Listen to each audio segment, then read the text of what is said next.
Welcome to the ACC Panic Room alongside Lauren Brownlow. I'm Joe Ovies. The ACC Big Ten Challenge is a wrap, and it wasn't as terrible as we thought it was going to be for the ACC, right? Isn't it wild that, had Duke held on to that lead, that I think Georgia Tech and Wisconsin would have been, for the win for the ACC instead of the tie? The way that event started out, everybody was like, whoa, the ACC's getting dog walked here, whatever. Yeah. And then, by the end, ACC ended up pulling out some pretty impressive wins, actually. Yeah, you had the North Carolina over Michigan, and I don't know if NC State beating Nebraska is an impressive win on its surface, but it was impressive in how it all happened for the Wolfpack. So where do you want to start? You want to go to Chapel Hill or you want to go to Raleigh? Let's save Raleigh for last, because I just you want people to go through 4 overtimes of the Panic Room to finally get to the conclusion? Yes. Okay, got it. So going into this Michigan-North Carolina game, there was a lot of hand-wringing about the North Carolina program under Hubert Davis. Before you get in the Facebook comments or you tweet at me or email me or whatever with this idea that, no, that's not true, that's just the lunatics, stop it. Because the Hubert Davis hire was always going to be a curiosity for those who thought that Bubba Cunningham should have gone out for the best candidate available, or even within the family, Wes Miller. So there's always going to be a little bit of scoreboard watching. So don't act like this wasn't a storyline going into the Michigan game. And why the Michigan win and the way the second half played out and the way that Caleb Love played, Lauren, was a big, emphatic, hey, chill the hell out. And the crowd was into it. The team was feeling it, and I don't know what this means going forward, but I think the point here is that November basketball is November basketball. First-time head coach at a top program is going to have some ups and downs as he gets his bearings, and we saw that play out last night.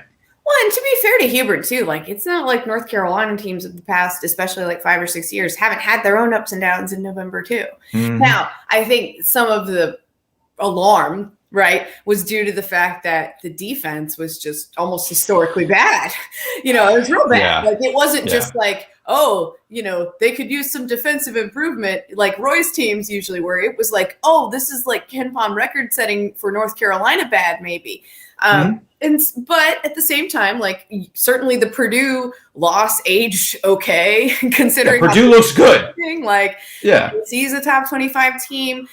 It's probably fine. You know what I mean? And I actually predicted them to beat Michigan anyway, because I thought that was a good matchup for them. And I ended up being right. What I didn't see happening was them playing as well as they did defensively, but it makes sense. And what I think it does show too, is that these guys heard a lot of what was being said. Well, they talked about it after the game. They didn't like it, and they rallied for Hubert. To be clear, I think that's kind of what happened. Well, it's good that you mentioned that, because they did talk about it after the game. I think it was Caleb Love who had said that. All of them, they got too.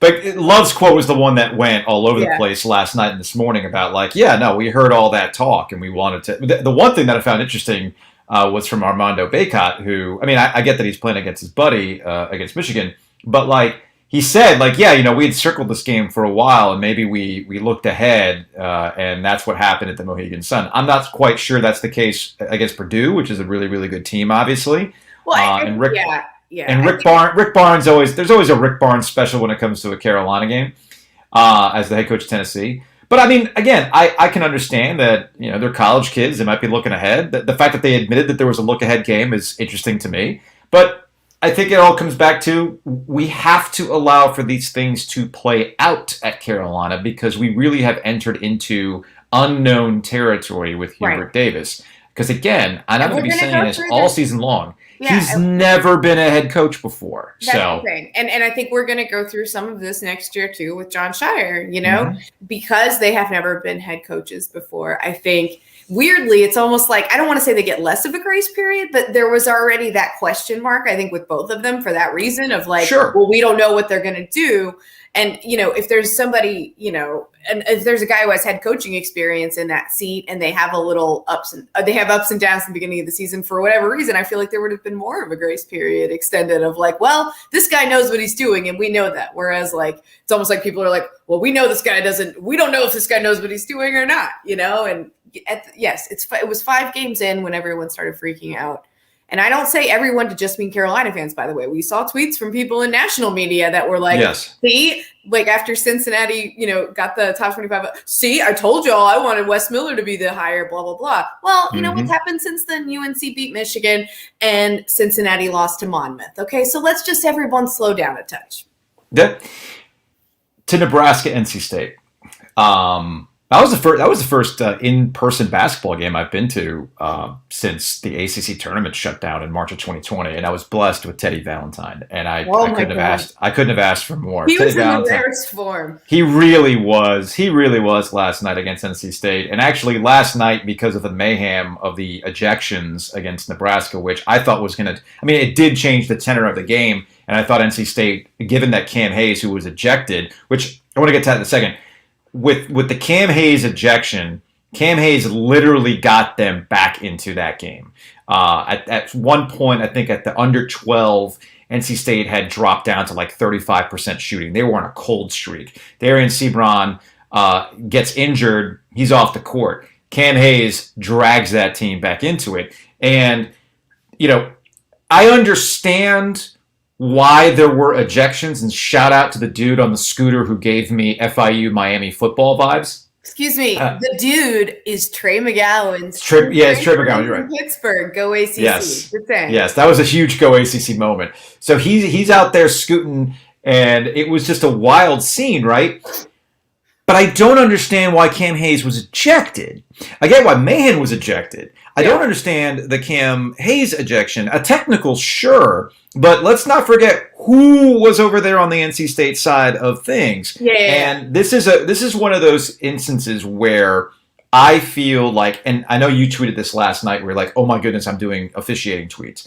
But last night is a prime example where you have to break the seal and have officials explain themselves to the media. I don't have the rule book in front of me, honestly, but I don't know what kind of, to be fair to Teddy, like, it's not like Teddy doesn't, improvise from time to time anyway, but I'm just saying, like, I felt the same way as you did. Cause to me, I don't know what Cam Hayes was supposed to do. Like, he shoved his teammate right in front of him.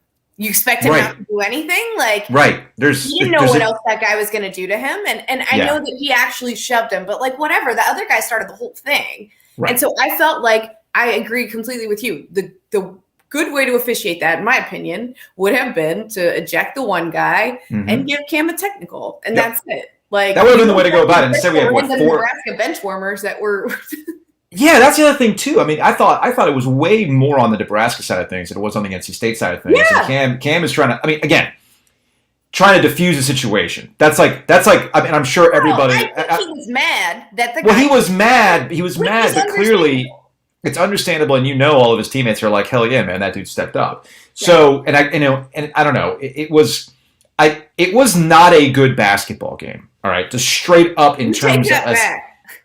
Instead of aesthetically, in terms of aesthetically pleasing basketball, Lauren, that was not a good basketball game. But it was a circus of a game that provided all sorts of drama, and I believe that's the 5th 4-overtime game that has been played in the ACC. There's been no 5-overtime game, if I have that stat correctly. Sure. And I tweeted this last night in the aftermath of that win for NC State.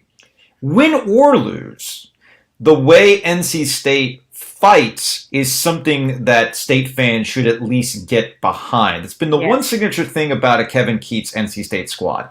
Is this a talented group, especially with the absence of Manny Bates? They've got some problems, okay? They've got potential, but it's not quite. Yeah, but I don't.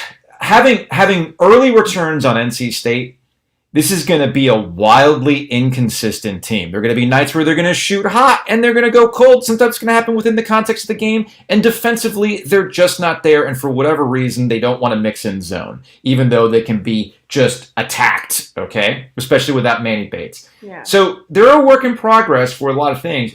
But the early returns also indicate to me that this team is not going to quit. And they're going to be at least somewhat entertaining in a night-in, night-out basis. And sometimes in a wide-open ACC, that's all you can really ask for. Because other than Duke, who really do you look at? Duke was the only ranked team going into the ACC Big Ten Challenge out of the ACC. The only ranked team. And while you might have some positive takeaways from what you saw with North Carolina against Michigan, I don't know what I'm going to get in on a night in, night out basis from the Tar Heels.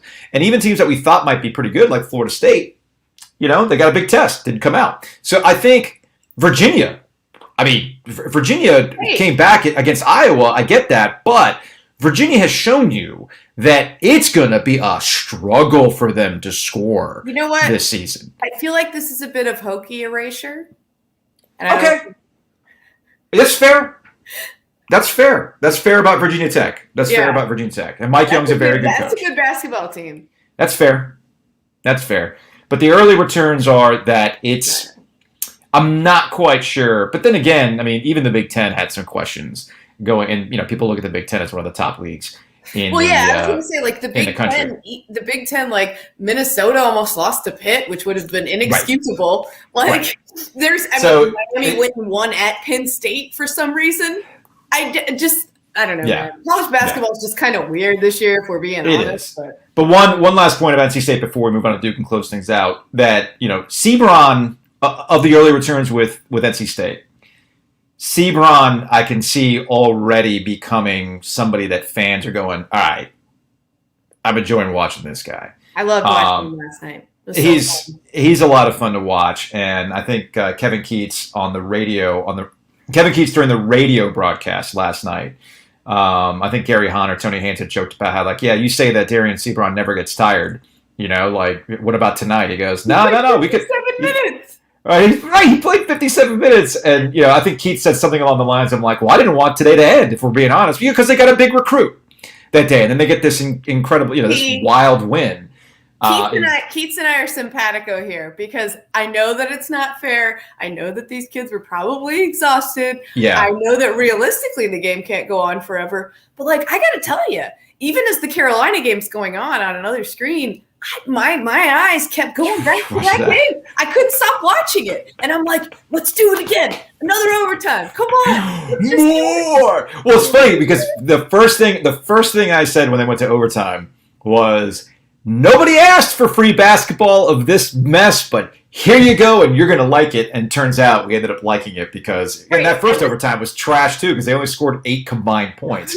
But it was quite the scene at PNC Arena. But I think too, the Sebron point is an interesting one. I do want to add that, like, Kevin Keith's his teams every year they have a guy that kind of not to say they were used sparingly or anything like that, but they were kind of a role player, a bit player, and every year at least one of those guys, and sometimes multiple, really kind of make a big jump. And Sebron definitely seems to have been that guy. It was kind of Helms last year, I feel like, Devin Daniels a couple years ago. Like, every single year, State has a guy that develops, and I think that's a credit to Keats and his staff, and obviously the players themselves, right? But I think that's something that should be noted with people that are maybe questioning where things are going with Keats at this point. We'll close on Duke. And the reason why we took this amount of time to get to Duke and their loss to Ohio State on Tuesday night was, I don't know, maybe I'm reading this wrong, Lauren, but it just gets a big shoulder shrug from me. Does in terms of like long-term meaning, I'm kind of with you. After what we saw against Kentucky and what we saw against Gonzaga, right, and a game in which they got into foul trouble early, this is what a young team, which is like all the Duke teams in the last 5 to 6 years, right, or 7 years or whatever it is. It's a learning experience, true road game. I know everybody's got their jokes about the road games, but it's like the reason why you play these games is so you can figure out what's going on. And it's a learning experience, and that's why I'm kind of like, whatever. I will say, like, I'm with you mostly. I think they need Trevor Keels to get out of that shooting slump for sure. Sure, they did get cold. And yeah, to not score in the last 4.5 minutes, a little troubling. But does it mean anything long term? Not really. I think the bigger surprise, right, is that just like they were up by so much, relatively speaking, right, and they looked so good for a lot of that game, and then it just, it went sideways for the reasons you said. Okay, this is why. Basically, like, Duke's up double digits. There's 10 minutes ago or something like that. And I'm like, all right, I need to fold some laundry. And I come back and I'm like, what is this? Come on, y'all. I was trying to multitask here, like trying to get some laundry folded, and I come back to this. So look, Duke, I just thought I could trust you. That's all.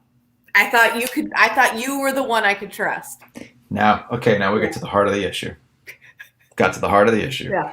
Got in the way of what Brownlow was trying to do. Yeah. Don't do that, Duke. Respect Brownlow's time. I'm just saying, like, respect Brownlow's time. And because the matchup wise, I was just like, I don't see how Ohio State can really hang in this game. Yeah, I'm with you on that. That's the one prediction I got wrong, and I thought Duke would win by about their halftime margin. And but like you said, things happen. It's whatever. From that game alone, I'm not taking any big trends from it. No. Let's go wrap it up for this edition of the ACC Panic Room. We'll see you, Sunday morning. I guess we'll put a wrap on the ACC football season that was with Wake Forest and Pitt in the ACC Championship game. Shout out to Dave Clawson, the ACC Coach of the Year. Also, shout out to the people who voted Dabo, Bronco Mendenhall, and Scott Satterfield.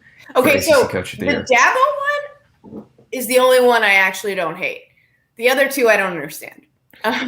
I see what you're saying about the Dabo one. Like, I literally don't understand the votes for the other two. I see what you're saying about Dabo. Yeah. But yeah. Because in a lot of ways, considering the way they looked at the beginning of the season and the way they look right now. Did they vote for themselves? No, but you could make the case, I think, that, like. We'll see y'all later. It's a better